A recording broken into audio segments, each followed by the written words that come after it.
What's up, SBD Crew? It's your boy Sports by Dustin, and today I'm giving you guys my favorite plays on PrizePicks for the Week 9 NFL slate that takes place on November 6th. Coming off back-to-back weeks where the YouTube plays go 3-0.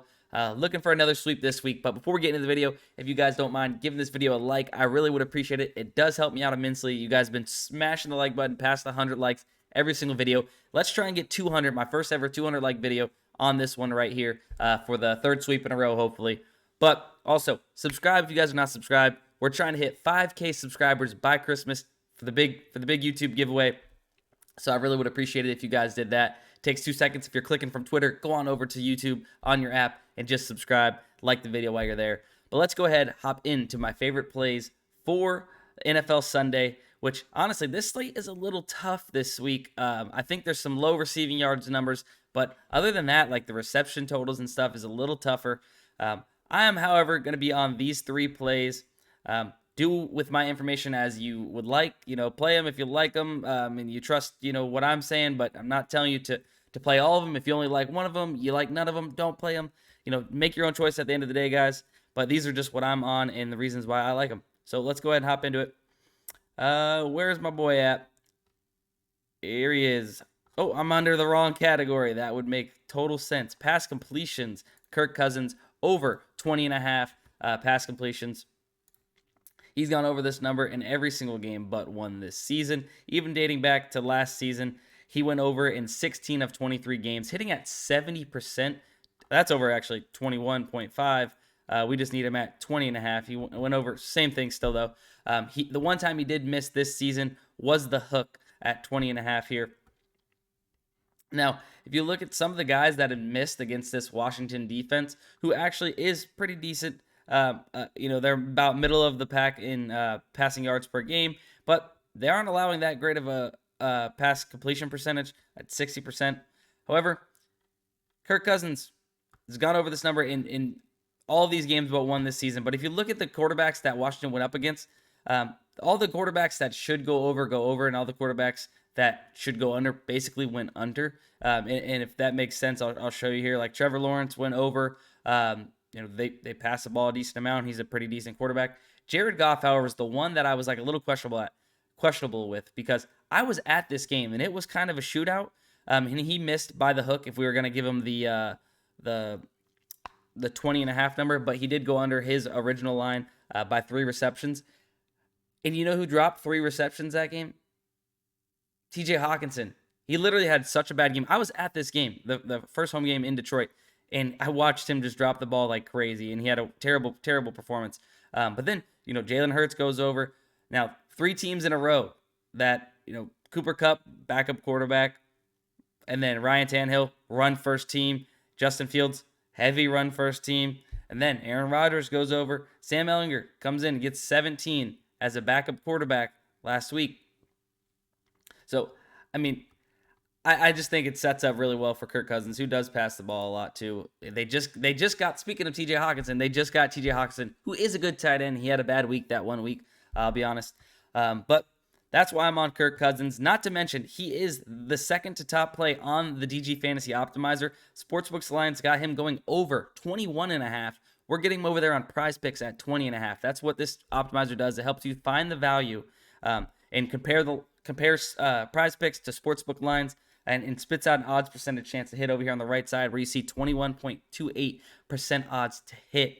So if you guys want to sign up for the DG Fantasy Optimizer or check it out, link is in the description. You'll get $5 off your first purchase. Really, really love this tool as part of my research in all my props. Then I use props.cash for the stats and stuff. But I really, really like this tool. And if you guys are looking at this Tyreek Hill at the very, very top at 63.17, PrizePicks got him at 7. Pinnacle's got him going over 6.5 at -204 on Pinnacle, which is an insane number. But I just feel really weird about that number of 7. He needs 8 receptions to go over that. But however, if you were going to play that top play in the optimizer, which I'm not, it's not going to be in my plays here. It's not an official play for me. But if I was going to play it, I would play it over here on Hot Streak.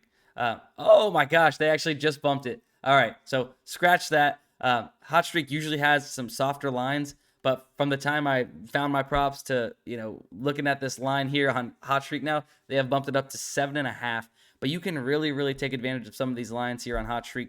So make sure you guys are checking it out. You get $10 bonus with my code SBD. The link is in the description as well. Super fun. And they do the live in-play entries where you can actually predict, how many passing yards Kirk Cousins is going to get on the very next drive. It could be like in the second quarter, and you can literally bet, he's going to go over 15.5 passing yards on this drive. They have same thing live for NBA as well. Really fun. We do this on the Thursday night football streams that I do. So make sure you guys tune into those next week as well, because it's going to be a lot of fun. We just had like 30 viewers in the last one. Consistent viewers. We went up to almost 60 viewers at one point, so it's just a lot of fun to do. My next play is going to be a receiving yards prop. This number I find way too low. There's a backup quarterback that I had talked about just a second ago.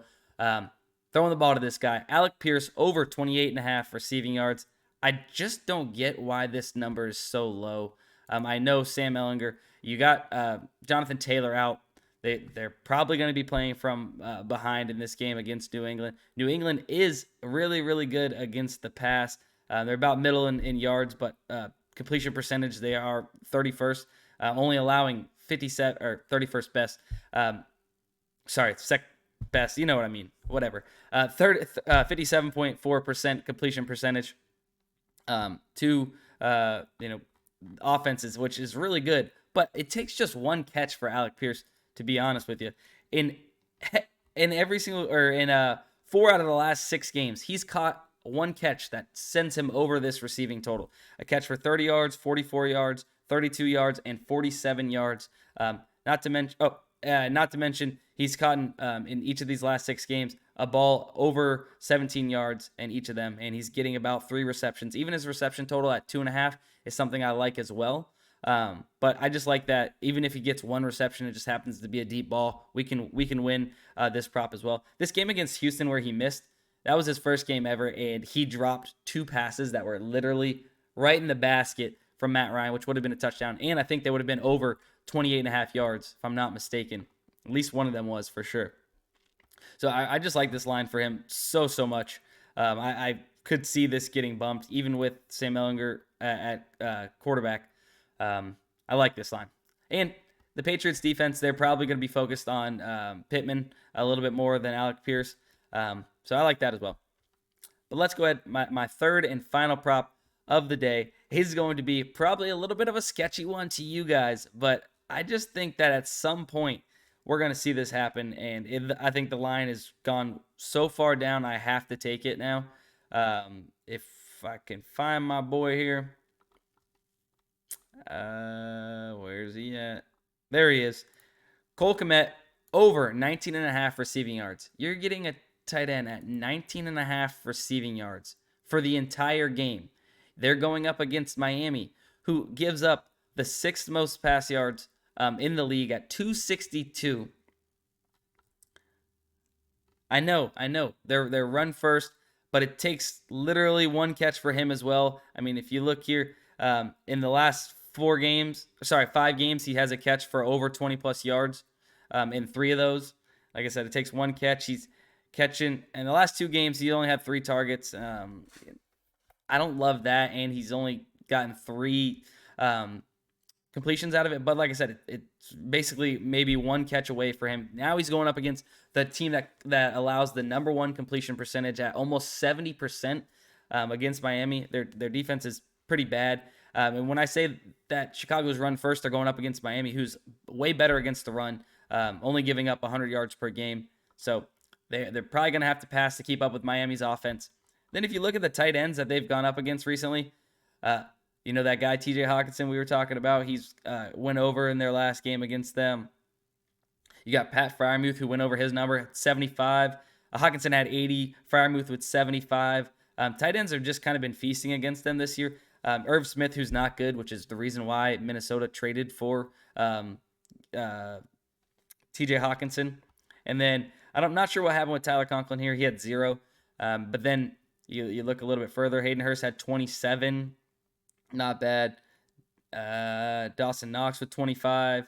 Mark Andrews with 104, and Isaiah Likely in the same game, 2 different tight ends, 43. I mean, really good. Hunter Henry even got 20 on him. That's not something that happens all that often. So these are my favorite plays of the slate. Like I said, tough slate for most of these props, to be honest with you. But these are what I'm going to be playing. These are what I'm locking in. Hopefully we have another 3-0 sweep. But that's it for today's video. Hopefully you guys have fun watching the games on Sunday. See you in the next one.